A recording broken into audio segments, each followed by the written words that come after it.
देश में कोरोना के मामले 2 लाख से अधिक हर दिन आ रहे हैं। महाराष्ट्र में भी 60-62 हजार का आंकड़ा है। महाराष्ट्र में और देश में ऑक्सीजन की किल्लत है, साथ ही साथ रेमडेसिविर की दवाओं की भी किल्लत हो गई है।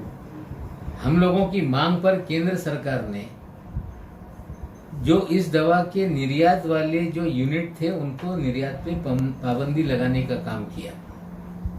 जो एक्सपोर्ट ओरिएंटेड यूनिट थे 16, वो लोग दवा विदेश में निर्यात नहीं कर पा रहे हैं। वे लोग सरकार से परमिशन मांग रहे थे कि हमें देश के भीतर बेचने की परमिशन दी जाए।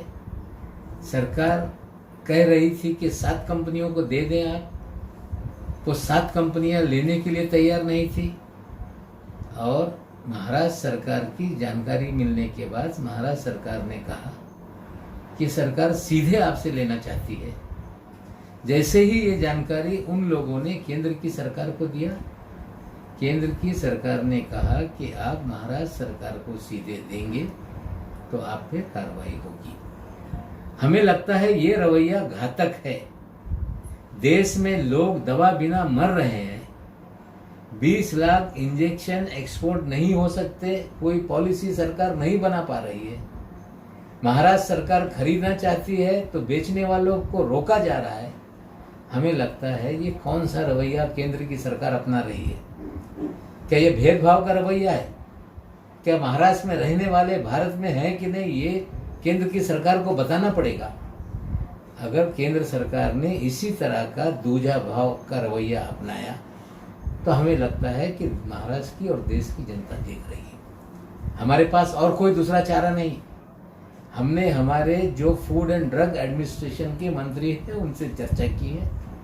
उन्हें कहा है कि कहाँ कहाँ ये स्टॉक है जानकारी लीजिए और सारा मामला सीज करके लोगों में तकसीम कीजिए।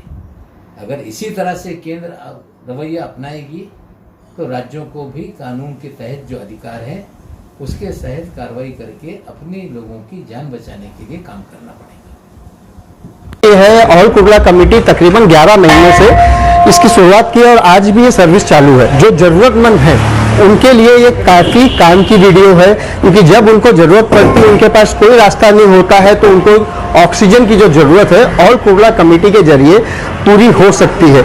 ये चीज को आप ध्यान में रखिए कि अगर किसी को भी कहीं पे भी ऑक्सीजन की जरूरत पड़ती है तो एक बार ऑल कुर्ला कमेटी के जो नंबर्स दिए हुए हैं उस पर कॉल करिए।